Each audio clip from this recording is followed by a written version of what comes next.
Oke, selamat siang para profesional Indonesia.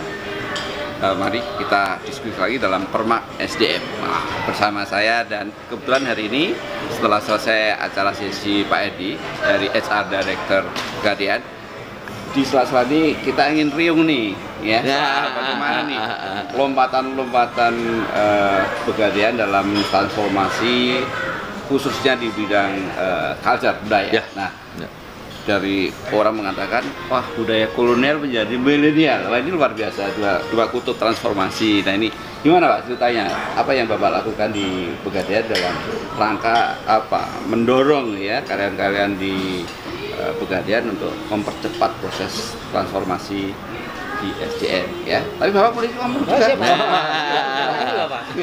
Saya kira strategi dasarnya adalah memang kita harus punya satu inkubasi, jadi misalnya kita tempat menginkubasi budaya yang baru yang kita mau cangkokkan di tempat yang lama. Jadi memang itu harus di-split, karena kalau tidak seperti itu maka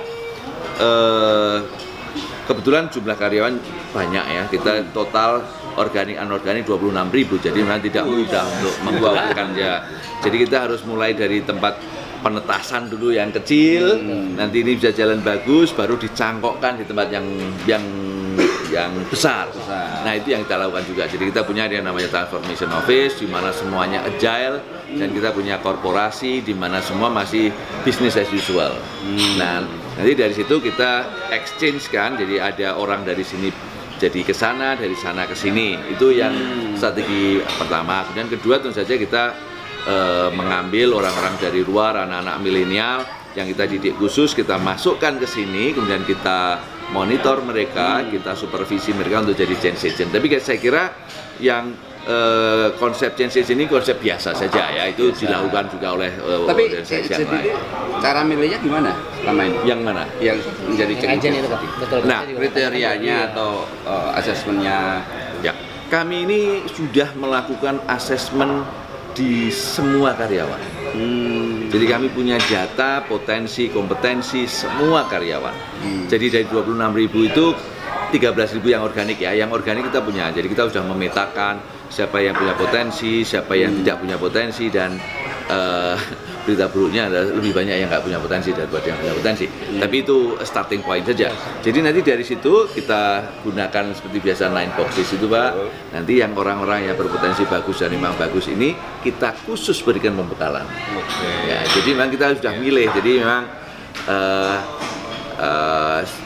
dari situ kita bekali. Kemudian saya kira yang key, yang kita sudah punya change agent sebelumnya, tapi monitoringnya dan supervisi mereka sangat kurang, itu yang sekarang kita perbaiki. Oke. Pak, yang 66% tadi milenial nih Pak, ini seperti apa nanti Pak perlakuannya? Katakanlah mereka kan lagi muda-muda, katakanlah Bapak bilang jadi inkubator di sini, kemudian masuk ke tempat yang lain. Nah bisa kan ada relaktan nih Pak, dengan masalah penempatan dan sebagainya. Itu gimana ngatasin itu? Kami kemarin saya menutup program staff development program, dan tadi saya sampaikan staff development program ini khusus hanya untuk milenial saja. Ya.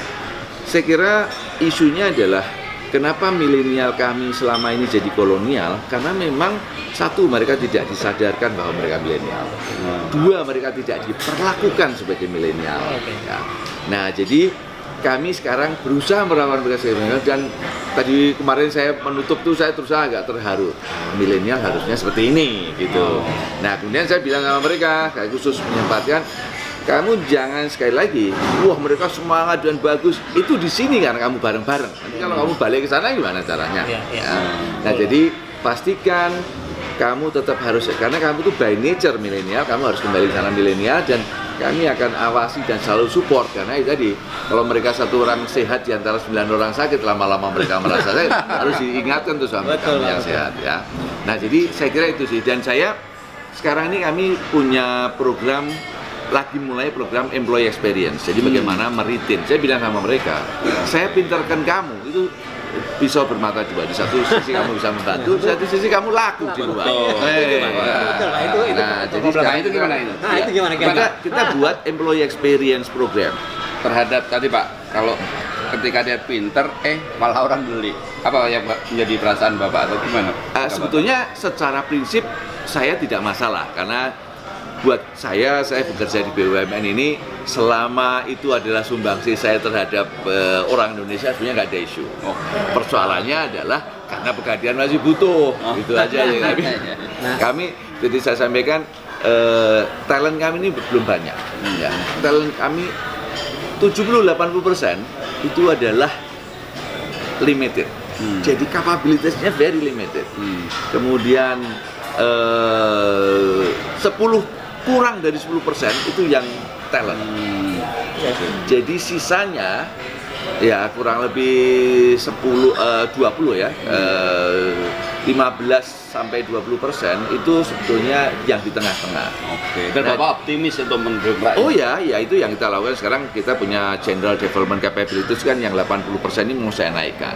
Apakah bisa apa tidak kita lihat aja dulu gitu. Tapi tanpa itu ya kapabilitas secara keseluruhan tidak bisa naik. Nah, kami sekarang untuk rekrut dari luar, karena kami rekrut juga untuk manajemen trainee gitu ya, itu pasti, atau posisi-posisi yang lain kita pastikan bahwa mereka tidak menarik ke bawah, jadi mereka harus melalui satu asesmen potensi.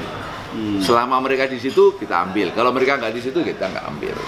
Ini untuk memperbaiki. Boleh Pak, kalau tadi kan banyaknya ngomongnya soal milenialnya. Kalau saya tertarik sekarang ke arah kolonialnya nih, yang 35% lah itu Bapak. Gimana Bapak akan men-breakdown mereka? Maksudnya kan at some point harus ada titik tengahnya Pak, antara milenial dan kolonial ini, kan ada gapnya. Bagaimana Bapak men-squeeze gapnya ini Pak, yang saya menarik banget nih.